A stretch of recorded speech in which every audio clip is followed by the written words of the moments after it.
How's it going, racing fans? It's been a while, hasn't it? Well, new year, new season, a rather different looking Formula One, and some surprises ahead.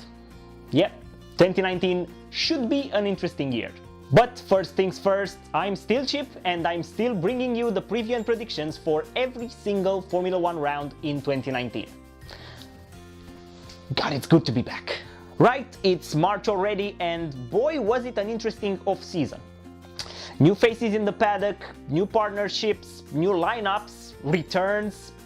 Oh my god, the hype! Without further ado, let's get cracking with the preview and predictions for the Australian Grand Prix. Albert Park in Melbourne has hosted the Australian Grand Prix every single year since 1996. With the exception of 2006 and 2010, it also has acted as the season opening round every single year. A street circuit, the 5.3 kilometers piece of asphalt, circles the Albert Park Lake and features 16 corners, many of whom are taken rather slowly.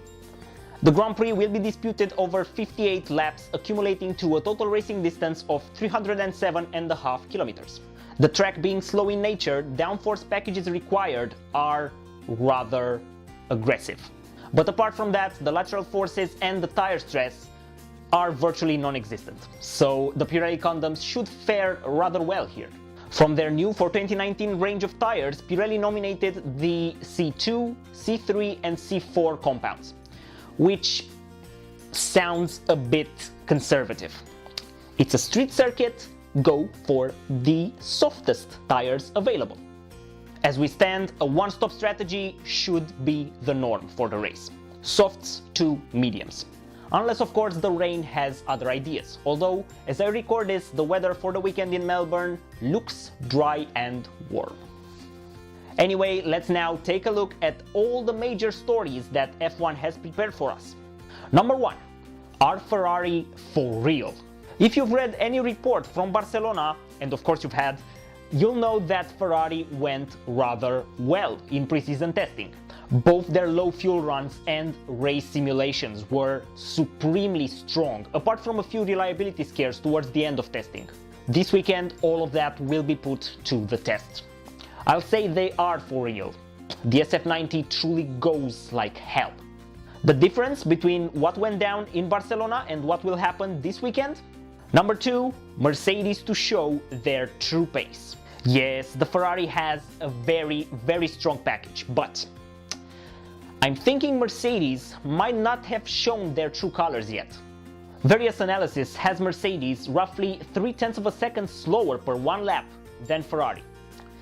But I'm ready to bet my left sock that the gap is tinier than that, roughly 0.2. Number 3, the midfield mysteries. Deep breath. Haas, Renault, Alfa Romeo, Toro Rosso, McLaren and Racing.com. That's the midfield. But the actual order is a bit of a blur. All we know from Barcelona is that apart from the top 3 teams, Williams are bottom of the pile. Again. Renault, Alfa and Haas appear to have the slightest of advantages ahead of the rest of Formula 1.5. But McLaren and Toro Rosso can't be discounted. As for Racing.com, they are the greatest mystery, because the car that will be brought to Melbourne will be radically different to what we've seen in Barcelona. Number 4. Who will draw first blood in the intra-team battles? The 2019 grid features some supremely interesting, first time ever driver lineups. We have, well, Hülkenberg and Ricciardo, Vettel and LeClerc, Giovinazzi and Raikkonen, and well, even Sainz and Norris. Take your pick. Most of the lineups are genuinely great, while the others feature, up-and-coming talents against established veterans. It will be very interesting to see how they compare against each other when they hit the track in anger for the first time. And finally, number 5, will we have an exciting Australian Grand Prix? For all the talk about new driver lineups, new tires and especially the new aero rules developed specifically with overtaking in mind, this is still Albert Park. And it has a rather unfortunate history of producing boring races. Hell, even the new aero rules were initially proposed after the snooze fest that was the 2018 Australian Grand Prix. Are we in for a repeat, even after all the tweaks and changes? I have to say, it does seem rather likely. But then again, it is the first race of the season, and the new front wings are wider than the Outback. Maybe we'll have a demolition derby. And, you know, Australia, it fits rather nicely. Now, before we move on to the predictions, you know what time it is? Drinking game for the Australian Grand Prix. During the race, take 1 sip for every overtake and pit stop, 2 sips for every safety car and retirement, and down the hatch it goes if Charles Leclerc wins on his Ferrari debut.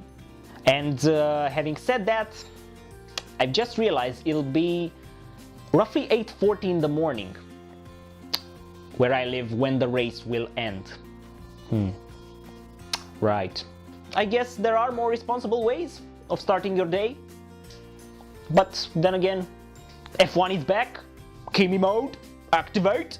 Okay, how about some predictions? Pole position goes to Lewis Hamilton. Boo, boring. I can hear you all typing away. Yeah, but here's the thing. Qualifying well is sort of what Lewis does. And Albert Park just happens to be his rather successful hunting grounds for pole positions. Fastest lap, which for some pissing reason this year is worth a point if you're in the top 10, goes to Charles Leclerc, P10 to P5 at the end of the race. Albon, Perez, Grosjean, Magnussen, Raikkonen and Verstappen. P4, Valtteri Bottas, P3, Sebastian Vettel, P2, Lewis Hamilton, and the winner on his Ferrari debut, Charles Leclerc. Wishful thinking? Yep, absolutely. But here's the thing, Ferrari have a great car at the moment. After Arrivabene's departure, the team is calmer and more collected around Mattia Binotto.